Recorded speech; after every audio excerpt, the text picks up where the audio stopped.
Bem, saudações, seja bem-vindo a mais um Presidência Aberta. Hoje tenho o privilégio de receber, para onde de conversa, Hélder Luís Paulo de Mendonça, mais conhecido por Dinho XS, natural da cidade da Beira, província de Sofala, e que tem se destacado por uma trajetória multifacetada que, aliás, liga a música, empreendedorismo e ativismo social. Nascido em 1978, com uma educação marcada por valores religiosos, revolucionou a música moçambicana durante a transição do analógico para o digital, apoiando diversos artistas que hoje são renomados no país. Estudou música na Universidade de Pretória e participou de projetos de formação artística financiados pela Unesco. Na área empresarial, desde 2005, fundou uma agência de talentos patrocinada pela já extinta MCL, atual TMCL, expandiu seus negócios para transporte, extração de madeira, comércio de vestuário, processamento agrícola, importação e exportação em várias províncias.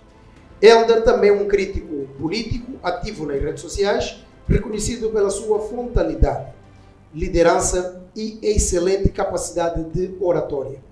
Com fluência em inglês, português, Hélder continua a inspirar pela sua visão ousada e empenho em transformar o cenário artístico e empresarial de Moçambique.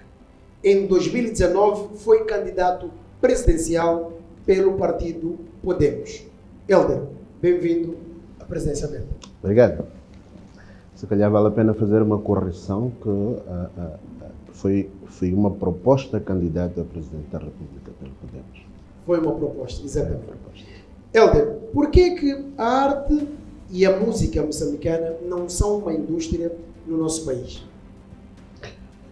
Bom, a arte e a indústria são duas coisas que andam interligadas por si.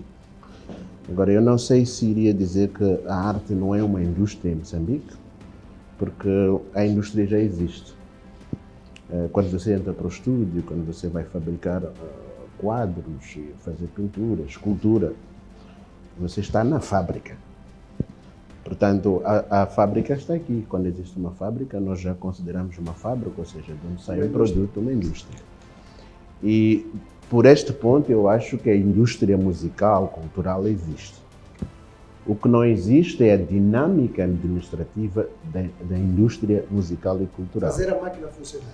As pessoas, os atores, pouco sabem o que seria efetivamente correto e que seja dinamizador para que gere o efeito multiplicador, que isso é crucial quando se fala de música, porque a música é suportada ou alimentada pelos seus fãs, pelo público, pelo auditório, e é preciso saber chegar ao auditório, é preciso saber cativar ao auditório, que é para que a partir desse auditório comece a produzir dinheiro. E é com esse dinheiro que depois a indústria torna-se sustentável. Não é?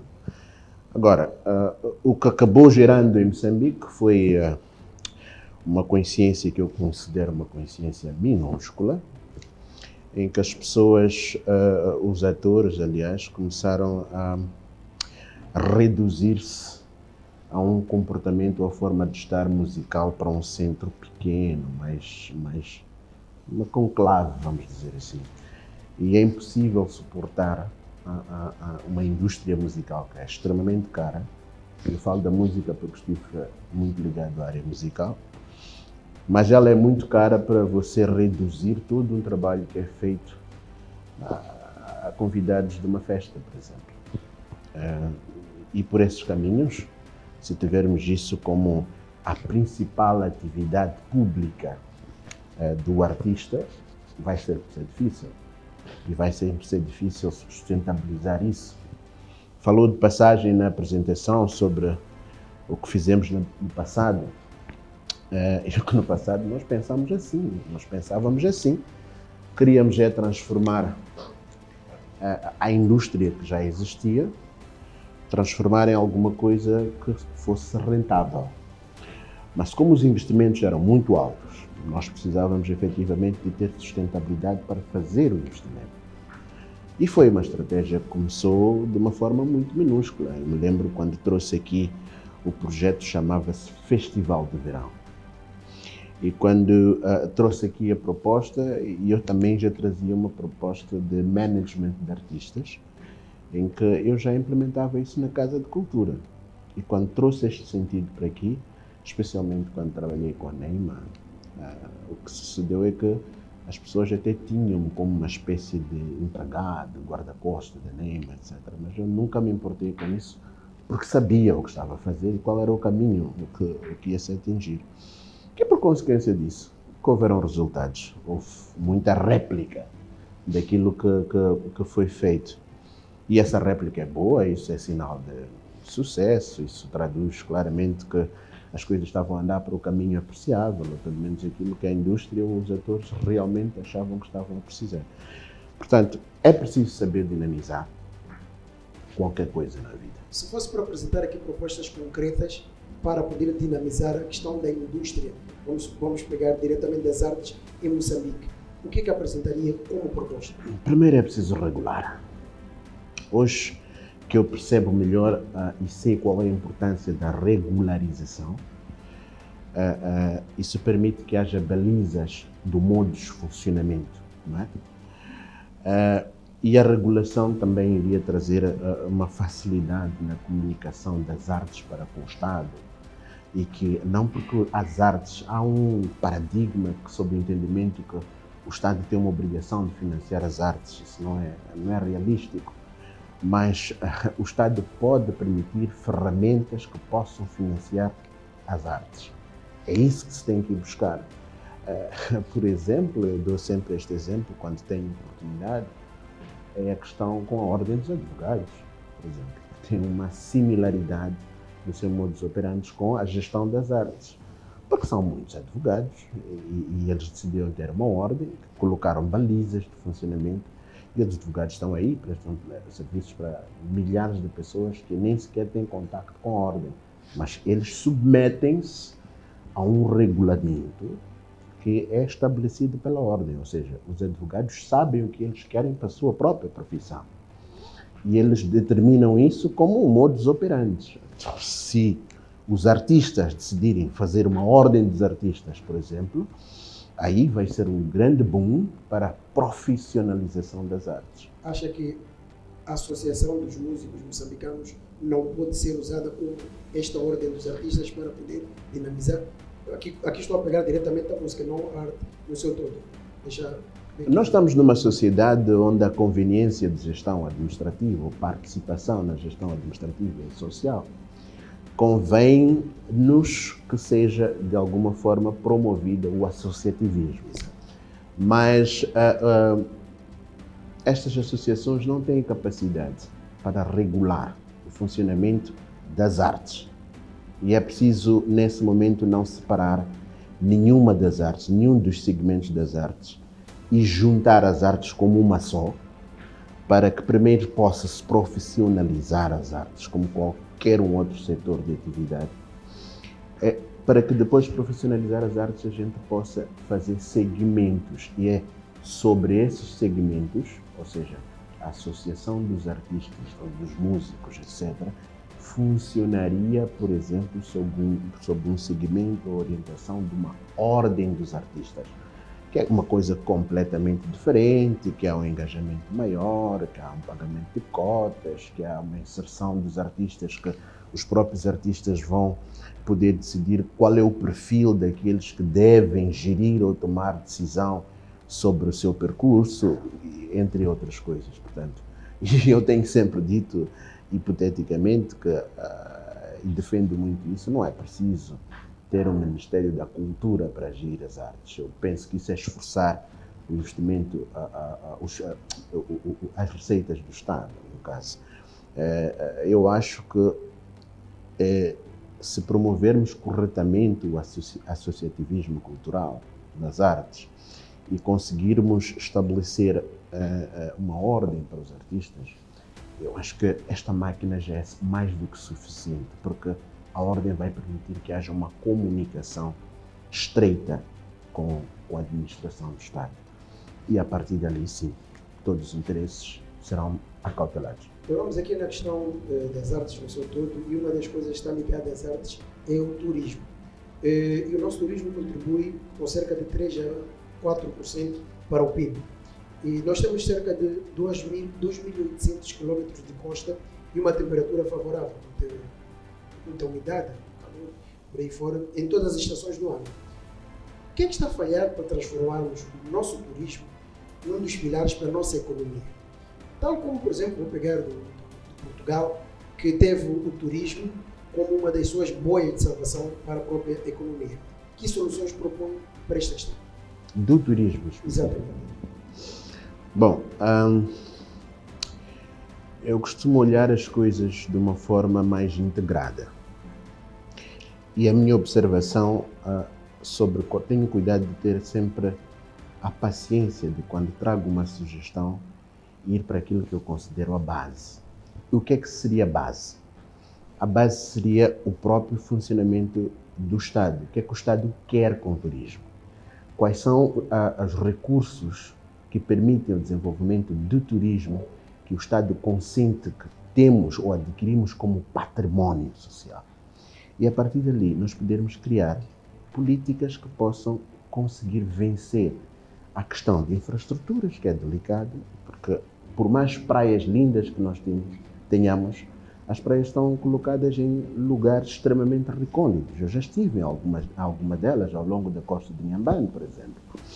E o acesso a essas praias é completamente difícil. Existe uma comunicação com o cliente que não é aprimorada. Ou seja, nós temos que parar para analisar como é que nós queremos promover o nosso turismo, que tipo de incentivo ou facilidade, ainda que queiramos dizer atrativo, administrativo, nós podemos trazer para permitir com que os turistas consigam ou tenham vontade de consumir mais o nosso turismo. Essa interligação sobre a cultura e o turismo é extremamente fundamental, porque a cultura ela traz um elemento, vou dizer, cativador, que ele serve claramente para impulsionar o investimento do turismo. Portanto, o fator infraestrutural é muito forte. O fator instrução, ou seja, quantos dos agentes turísticos estão realmente instruídos para ter uma gestão de um, complexo turístico, de um gabarito sénior. Nós podemos montar, Indigo Bay, White Pearl, entre outras grandes instâncias turísticas. Elas não são geridas normalmente por moçambicanos, elas são entregues à gestão a sul-africanos. Isto é pelo pleno reconhecimento de que estamos incapazes de gerir estas instâncias. Portanto, ali nós temos o fator formação, e não é tão somente, como eu tenho visto, a promoção de formação de empregados de mesa, funcionários primários. Esse não é o ponto. Esse é também um ponto. É o ponto que complementa a formação tua. Emerson é dono deste canal. O Emerson tem conhecimento, ele sabe como funciona a gestão de A a Z. O Emerson vai transferir isso para os seus colaboradores. E são os seus colaboradores que têm que estar minimamente formados para que a ideia ou o empreendimento do Emerson dê certo. Portanto, tudo isso passa por que tipo de políticas nós queremos implementar, não para o turismo, mas para o desenvolvimento econômico. Porque o turismo é apenas uma pedra dentro do processo de desenvolvimento econômico. Exato. Helder, o que acha que aconteceu para o desaparecimento das grandes fábricas que nós tínhamos aqui em Moçambique? Algumas na Zambésia, outras em Niassa, por aí fora, por este Moçambique todo. Muitas das fábricas desapareceram num determinado período.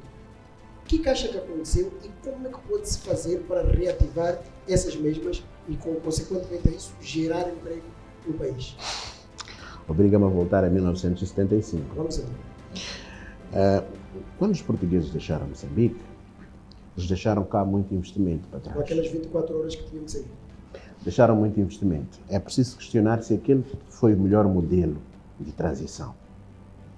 Porque naquela altura, os moçambicanos só podiam estudar até 4ª classe, no tempo colonial. E os moçambicanos não podiam ter uma formação igual aos portugueses. Os moçambicanos eram literalmente limitados do saber para que eles continuassem empregados, porque eram escravos. Nós decidimos que queríamos lutar por uma independência territorial, queríamos ser autônomos nas nossas decisões, mas se calhar não paramos para compreender que estratégia de continuidade nós poderíamos ter implementado. E por essa ausência de estratégia de continuidade, o que foi acontecendo é que todas as indústrias que cá estavam começaram a carecer de gestores. Se eu me lembro com alguma clareza, o presidente Samora chegou a gerir armazéns como presidente. Chegou a indicar pessoas para tomar conta de armazéns onde existiam comida. Existiam reservas, o que hoje nós podemos ter trazido para o conceito dos silos, etc., que são as grandes reservas que suportam a gestão alimentar do Estado, por exemplo. Mas estas reservas todas, como foram geridas? Como foi gerida a Mabora? Quem estava em condição de tomar a gestão da Mabora? Quem eram os moçambicanos que tinham knowledge para continuar a gestão, a execução da Mabora? O que é que sabiam sobre as fábricas que existiam? Existiam aqui fábricas. Moçambique tinha tudo. Moçambique fabricava tudo. Okay? E é bom lembrar sempre, há uma retórica que diz que não, isso foi por conta da guerra. Porque a guerra destruiu muita coisa. Para mim não é verdade, eu não olho assim as coisas. Por que começou a guerra? Esse é o problema.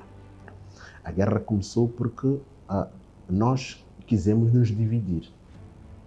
Hoje há aqui um acento muito tónico sobre o ponto de vista de regionalismo, de tribos, não tão simplesmente pela existência das tribos.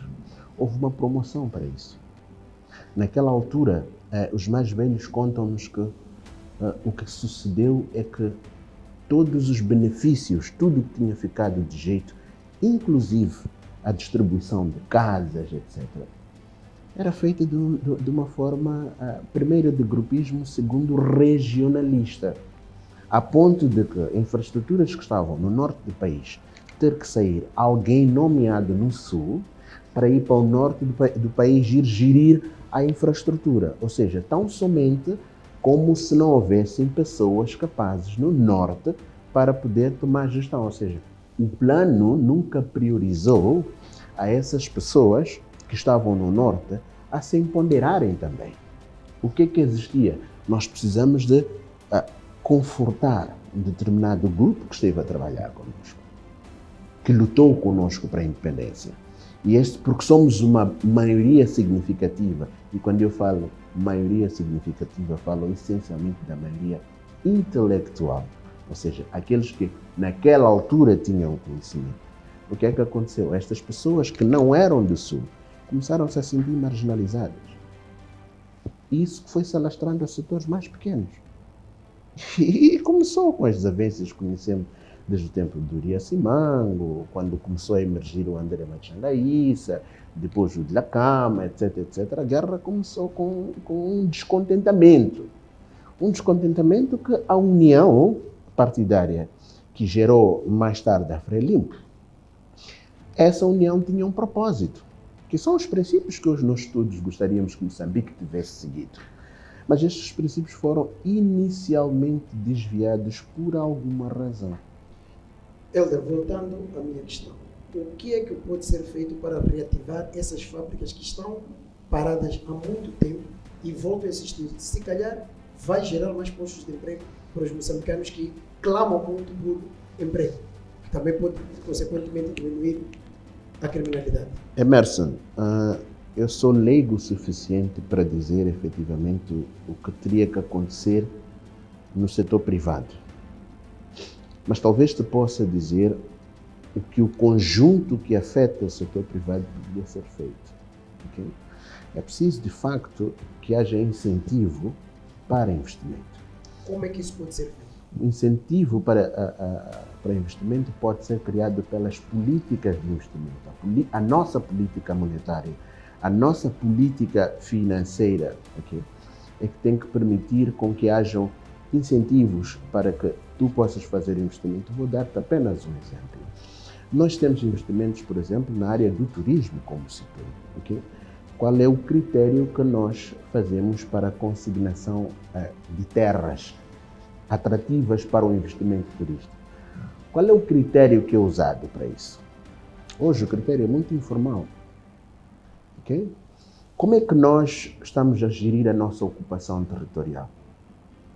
Nós estamos a ocupar em áreas de turismo, em áreas de agricultura, e estamos a colocar, a construir casas onde deveríamos colocar machamas.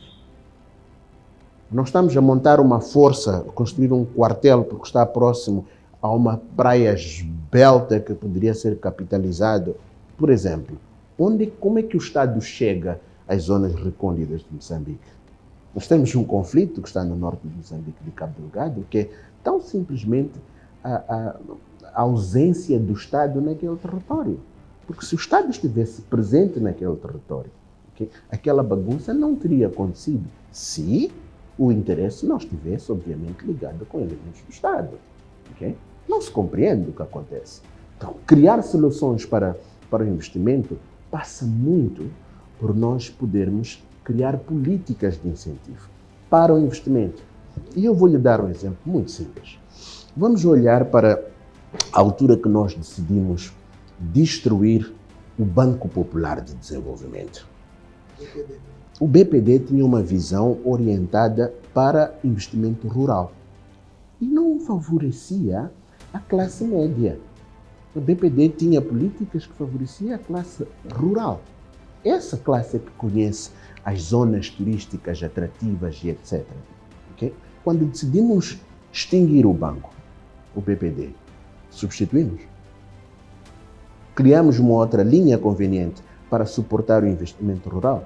Ou seja, as nossas políticas não estão orientadas para os mais pobres.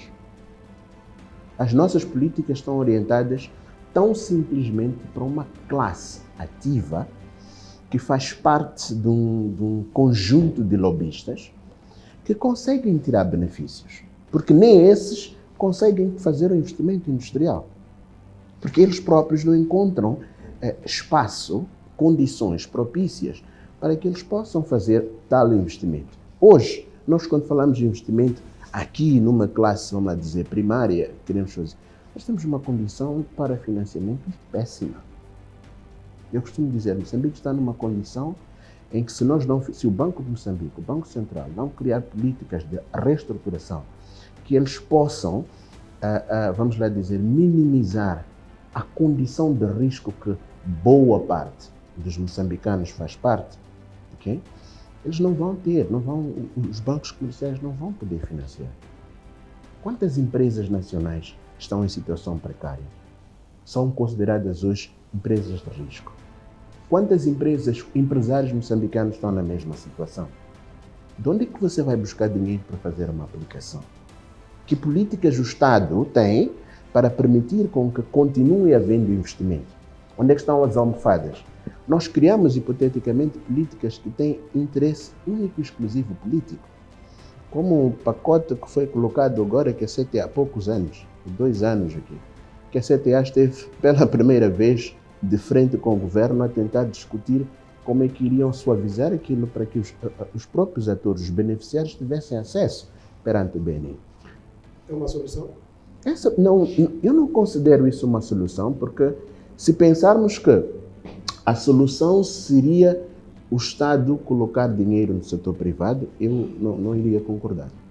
Agora, se pensarmos que a solução seria o Estado, como elemento facilitador, criasse condições, incentivos fiscais, por exemplo, okay, que possam atrair investimento, potenciar o capital de cada um dos bancos privados, comerciais, no intuito de beneficiar aos empresários locais ou permitir o investimento, aí sim.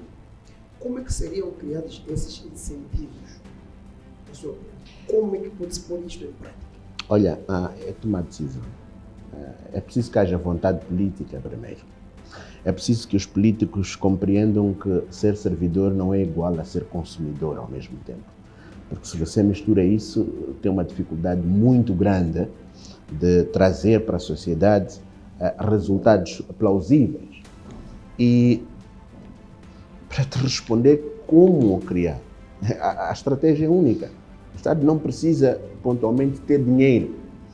O Estado precisa criar ferramentas, que são as tais políticas, que possam permitir que você possa fazer um investimento. Você, Emerson, se você tem uma condição de benefício de financiamento, se você tem, por exemplo, um período em que você tem isenção de imposto, Moçambique não fabrica nada.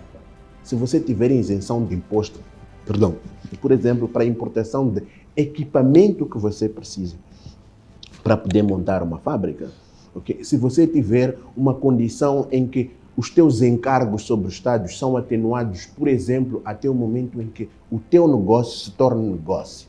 Se a política de financiamento chegasse, por exemplo, ao ponto em que permitisse que você tivesse um período de carência. Fala-se aqui em bancos muito restritos sobre um período de carência. Você hoje vai buscar um financiamento a uma instituição comercial, 30 dias depois você tem uma obrigação com a mesma instituição, tem que começar a pagar. Sequer você transformou aquele investimento em negócio, e você já começa a pagar as tuas letras, as tuas obrigações com esta instituição. Portanto, estas políticas não ajudam. E não há para um país que não tem nada. Políticas Greenfield. Tu queres montar um canal de televisão, queres fazer investimento, tens uma ótima ideia, onde tu vais buscar dinheiro para financiar? Se o dinheiro que vem do exterior é alocado ao Estado, porque existe um mandado. O mandado é que regula como este dinheiro deve ser aplicado. Portanto, o Estado congela isso, como se não bastasse, pela ingestão das instituições do Estado, é o próprio Estado que usa esse dinheiro para capitalizar aquilo que deveria fazer com o dinheiro dos nossos impostos. Ou seja, nós desviamos os objetivos sobre os quais os valores vêm para aqui. Portanto, eu penso que o fundamental para impulsionar o setor econômico seja realmente realizar reformas. Reformas sob o ponto de vista de políticas econômicas, estratégias financeiras e sobre a nossa política monetária. Okay? Porque um dos entraves que nós temos em Moçambique são questões que estão diretamente ligadas a questões da inflação, a nossa capacidade de retenção de moeda estrangeira. Hoje existe eu vou considerar uma pandemia para tu poderes fazer um pagamento no exterior. Okay? Se não podes exportar moeda, como é que tu vais poder importar commodities para Moçambique? É completamente impossível. Okay? Portanto, é preciso que haja uma revisão estruturante no sistema de administração do Estado. Tudo bem. Helder, no início da resposta a esta pergunta, tocou num ponto que me suscitou e fez levar a próxima pergunta. Falou aqui dos intelectuais do país, algo parecido. E eu aproveitei e peguei nisto para lançar a próxima pergunta. Acha que os intelectuais deste país estão a contribuir para o desenvolvimento político do país ou há um relaxamento e vamos assistir isso de camarão? A maior parte deles são os maiores cobardes da nossa situação. Os intelectuais é que permitem que os nabos tomem lugares tão simplesmente porque ou querem defender a barriga ou tão simplesmente porque acham que preciso de proteger meu posto ou tão simplesmente porque o sistema de administração de gestão partidária não me permite que eu afronte o meu próprio partido por isso. Consequência. Aqueles que têm um pouco mais de ousadia, têm espaço, onde aparecer elders da vida, okay? Que vão se posicionar como grandes políticos. Por quê? Porque os sábios não se demonstram sábios. Parece que tomaram o saber para si próprios e não para servir. Portanto, ou seja, há um comodismo aqui por parte dos intelectuais que se isentam da participação política para o desenvolvimento do país? Totalmente. Todo mundo que apoia a oposição neste país apoia no oculto. Covardia. Mas é medo de represália. Por quê? Se nós não aceitarmos a repreensão, como é que tu podes pensar que tu vais proceder mudanças? Se nós quisermos olhar para nós, eu posso olhar para mim e tentar proteger-me. Eu vou conseguir proteger meu neto? Não. Qual é a forma mais óbvia de eu proteger o meu neto? Garantir que o meu neto seja criado numa sociedade aceitável. Então, se os intelectuais não se envolvem com o seu saber, nós vamos tentando fazer, porque não lhes vamos assistir. Mas há muitos a assistirem. Muitos. Há muitos, não só assistirem. E há pessoas que hoje, claramente, aplaudem o que não está correto. Mas está convicto do que está a dizer? Eu não estou convicto, estou seguro do que estou a dizer. Diga-me alguns nomes. Não, eu não vou colocar a integridade das pessoas, porque se eles decidiram continuar omissos, eles continuam omissos por razões deles. Não sou eu que vou expor. Eu preciso respeitar as minhas fronteiras. Este respeito da sua fronteira já não se pode associar, por exemplo, ao covardismo. Da minha parte? Da sua parte? Não, é porque eu estou a respeitar a liberdade das pessoas. Ok. As pessoas optam por ficar neste silêncio, esses intelectuais optam por ficar no silêncio, optam por não se manifestarem. Se me questionasse sobre alguma coisa pública, sobre não que deviam tomar uma ação... Mas essas pessoas não têm nenhum compromisso. Eles não têm um compromisso porque... a nível de Estado. Sim. Nem é a nível de Estado. Sim. Eles não têm obrigações. Eles não têm responsabilidade efetiva. Nem para uma sociedade onde estão Há pessoas que estão neste momento assumindo essa responsabilidade que poderia estar fazendo por eles. É assim que eles pensam. Mas onde eu os considero covarde? Quando você não sai da tua zona de conforto. Está lá na toca. Para enfrentar as coisas. Quando você tem receio de falar sobre aquilo que está a acontecer. Está lá. São muitos. E são muitos. Eu, Elder, por exemplo, hoje me vejo decepcionado com a família Machel. Porque a família Machel são os embondeiros disso. E eu pensei que o erro que foi cometido, por exemplo, na altura em que o União Cia ia entrar para a presidência da República, onde já havia muita insatisfação, se calhar não tão acentuada como hoje, já havia, nós aplaudimos. E durante o tempo em que correu a governação Nhussa, que incisões foram emitidas a partir daqueles que realmente protestavam o que já vinha de trás? Então, simplesmente alimentamos uma esperança de um discurso. Agora temos um outro candidato. E nós fazemos a mesma coisa? A família Machel sempre foi uma família que esteve do lado do povo. E eu tenho um respeito, uma apreciação terrível. Mas neste momento eu digo, uau, o que é que se passa? Onde está a verticalidade do Samora? Porque aqueles são herdeiros de Samora. Onde está a verticalidade quando hoje, mesmo sabendo, e fizeram parte de algumas coisas, o Samito, posso falar de nomes agora, porque foi público, o Samito emergiu e fez uma frente forte dentro da Frelimo. Que resultados concretos isso trouxe? O que é que realmente isso gerou de benefício para o povo? O que é que ele conseguiu transformar? Para hoje estar a dizer, vamos. Isso coloca-me em dúvida. Por quê? Porque eu parto do princípio que a estrutura deficitária não está tão simplesmente, ou não está no Estado. A estrutura deficitária está na organização política. É a organização política que, erroneamente, tem uma influência forte com o Estado. Confunde-se a organização política com o Estado.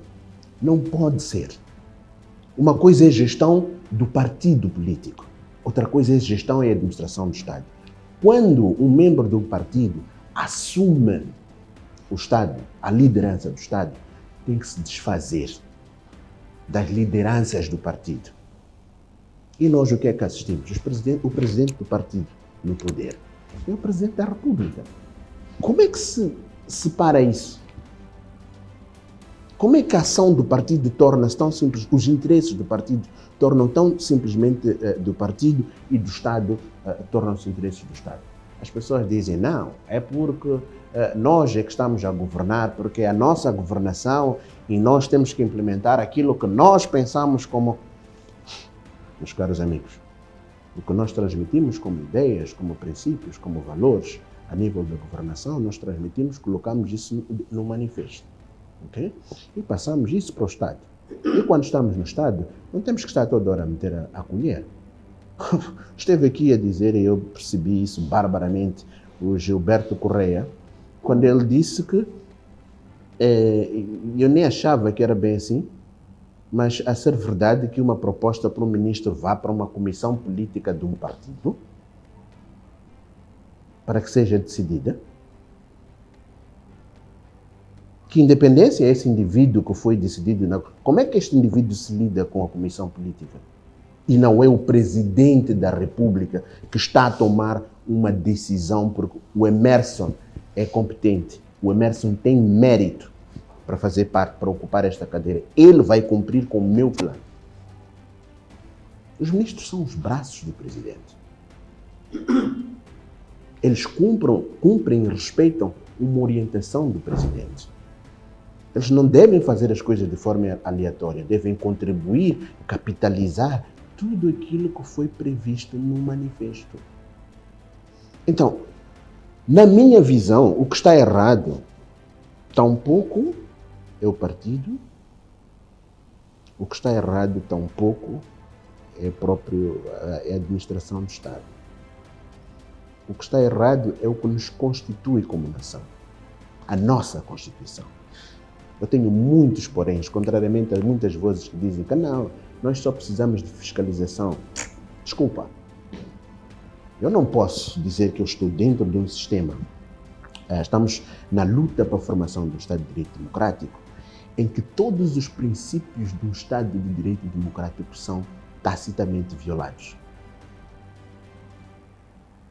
Tens liberdade de expressão, como um jornalista, como comunicador.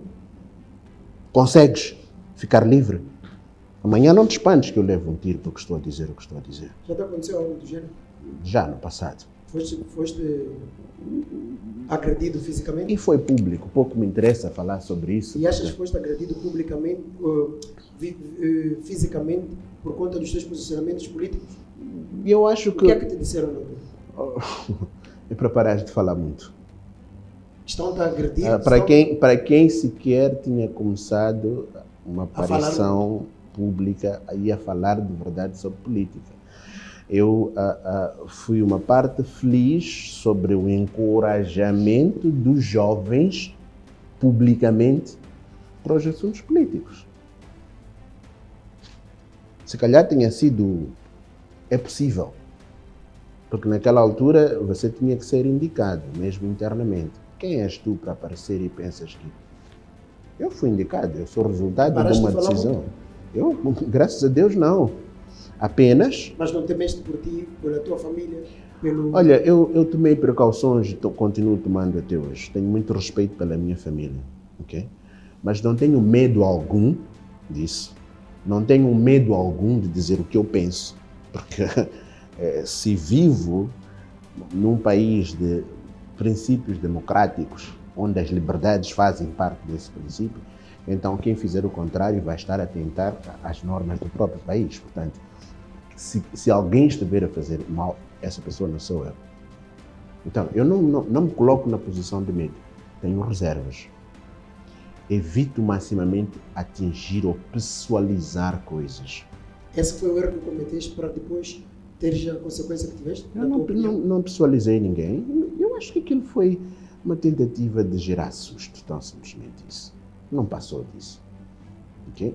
E eu nem pretendo dar relevância a estas coisas porque podem continuar fazendo, que a mim não me vão silenciar. O que me apetecer dizer e eu achar que não está correto, eu não vou vergar o meu posicionamento por conta de alguém ou porque alguém acha que deve me colocar na parede ou coisa parecida. Eu sou humano, comecei e vou acabar em algum momento. Portanto, não sou eterno, não estou de passagem neste mundo. Agora, não posso permitir que as questões sociais, com todas as minhas imperfeições, não posso permitir que as questões sociais incorretas, que abrangem um conjunto de pessoas, continuem a acontecer sem que ninguém diga nada. Eu não quero fazer o papel dos intelectuais. Escuso-me. De ser covarde. Escuso-me de ser covarde. Helder, o problema de ligação de Moçambique do sul ao norte, do norte ao sul, continua até hoje a durar muito tempo para ter uma solução. Cogita alternativas que não seja via terrestre, por exemplo, para ligar Moçambique de uma ponta a outra, por exemplo, via aérea, com preços acessíveis, ou opções de transportadoras, ou então até pela via marítima, com embarcações condignas e seguras para transportar mercadoria, pessoas de uma ponta a outra do país? Eu penso que você fez a pergunta e respondeu ao mesmo tempo.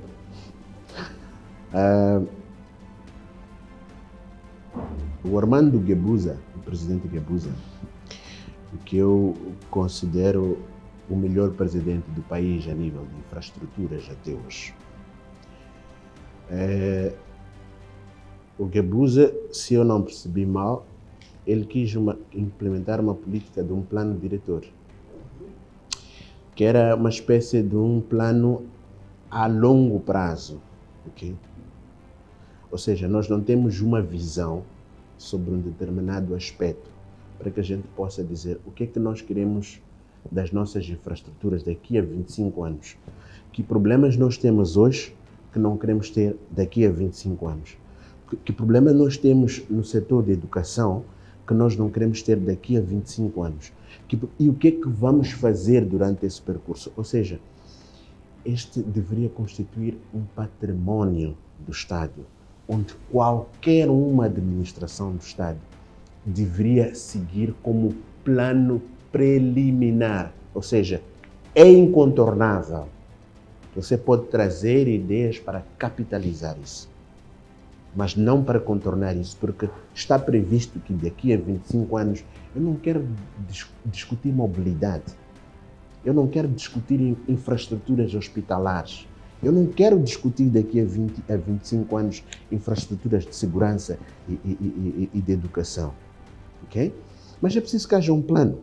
Portanto, um país coerente, como o nosso não é, um país coerente, até antes mesmo de começar a fazer infraestruturas de comunicação, começa a gerir infraestruturas de educação. Então, o que me está a dizer sobre a ligação, a espinha dorsal de uma nação é a segurança.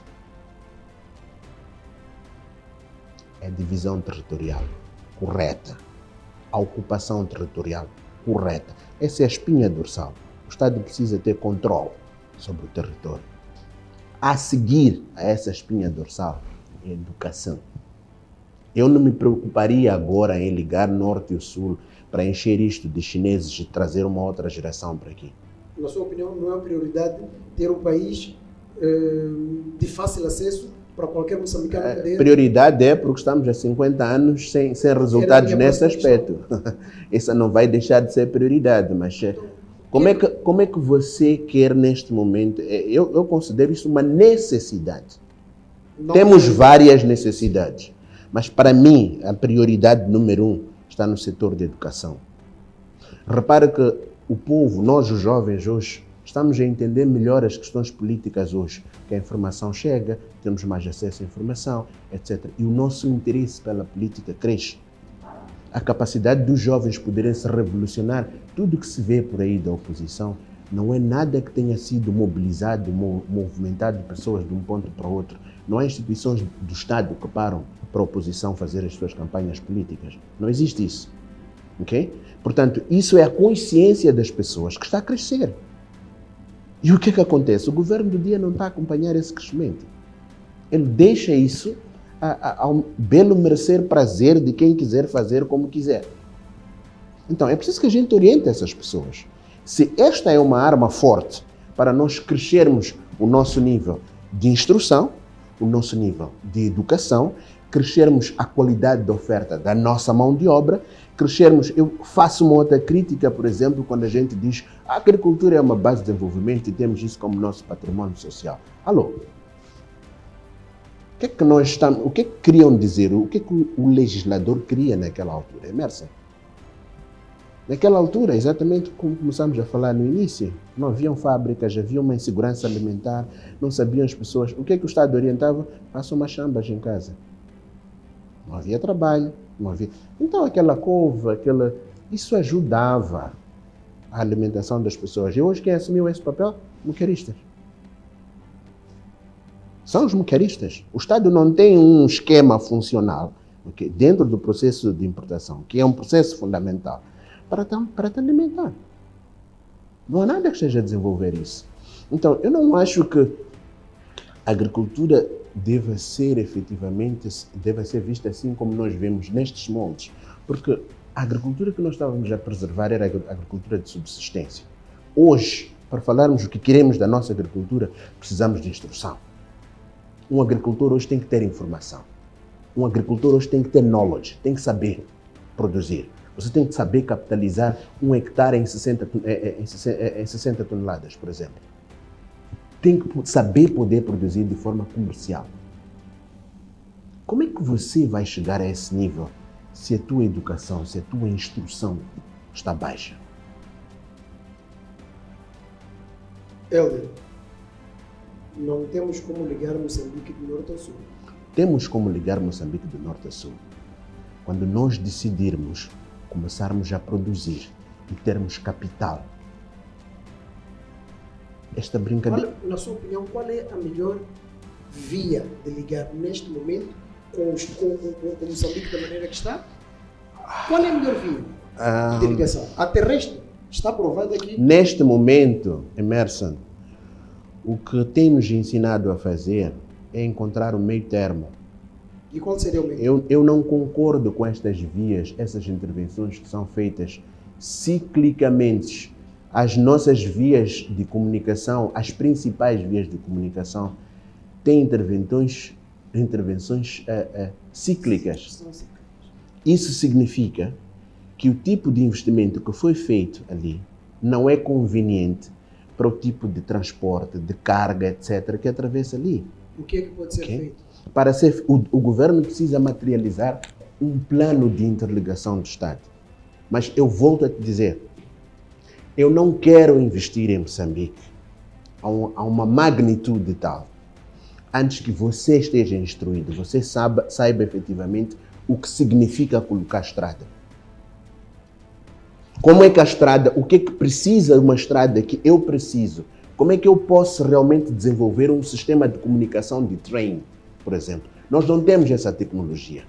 Nós vamos trazer a tecnologia do estrangeiro, do exterior, por exemplo. Helder, olhando para o exterior, olha para os países vizinhos de Moçambique. Sim. Se calhar até em menores, vamos lá falar, extensão territorial. Vamos olhar para a Tanzânia. Não Tanzânia tem exemplos ótimos. Não queria chegar ao Malau. Vamos.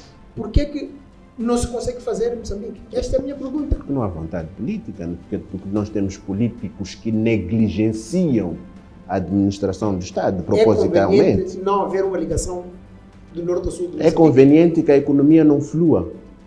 É conveniente que a pobreza se instale. É uma conveniência dos nossos gestores do Estado. Se fosse candidato, diz que queria ser presidente de Moçambique. Qual é a solução que traria para este problema? Olha, a solução de Moçambique, nós temos uma abordagem diferente com Venâncio, por exemplo, do ponto de vista de nomes. Nós falamos de uma reestruturação da Constituição e o Venâncio fala de estar à procura de uma nova Constituição para Moçambique.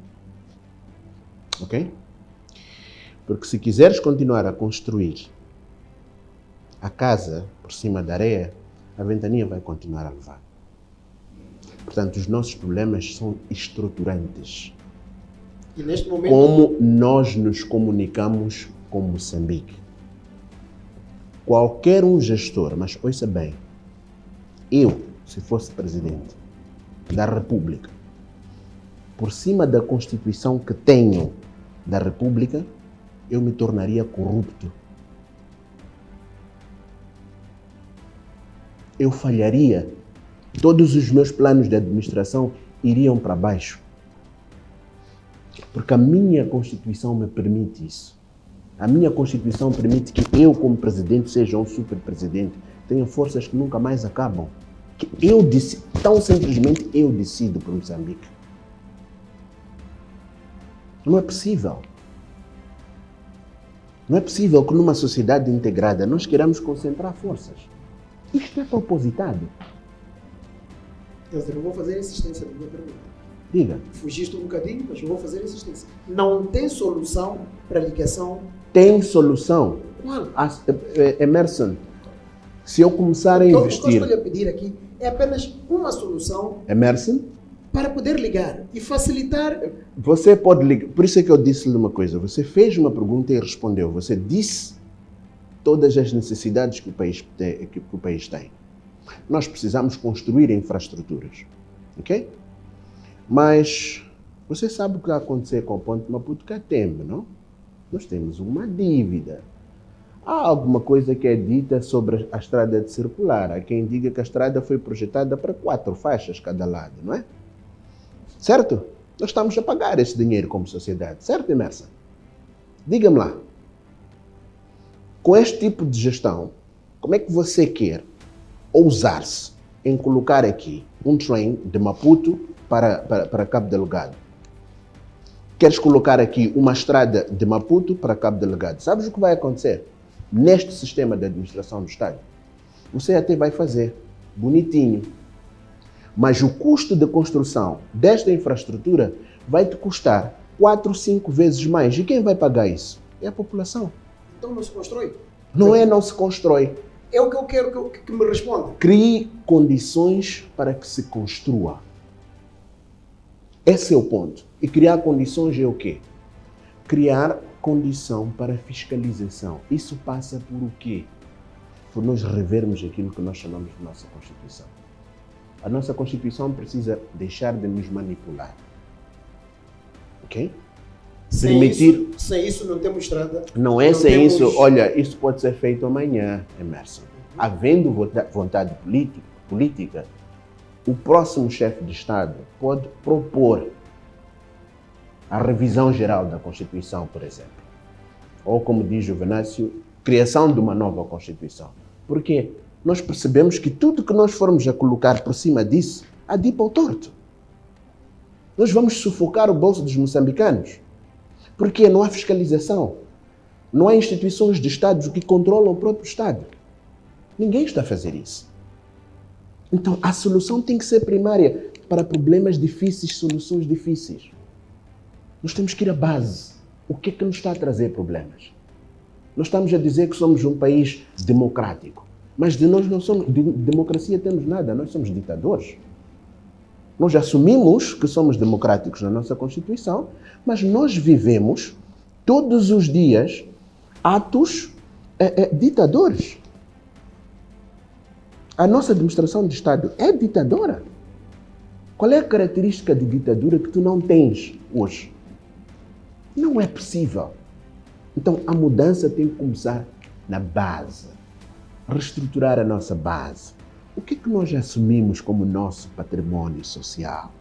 O que é que nós assumimos efetivamente como um modelo democrático que queremos ser parte? Como é que nós queremos olhar para a nossa República? Eu até ia dizer mais. Okay?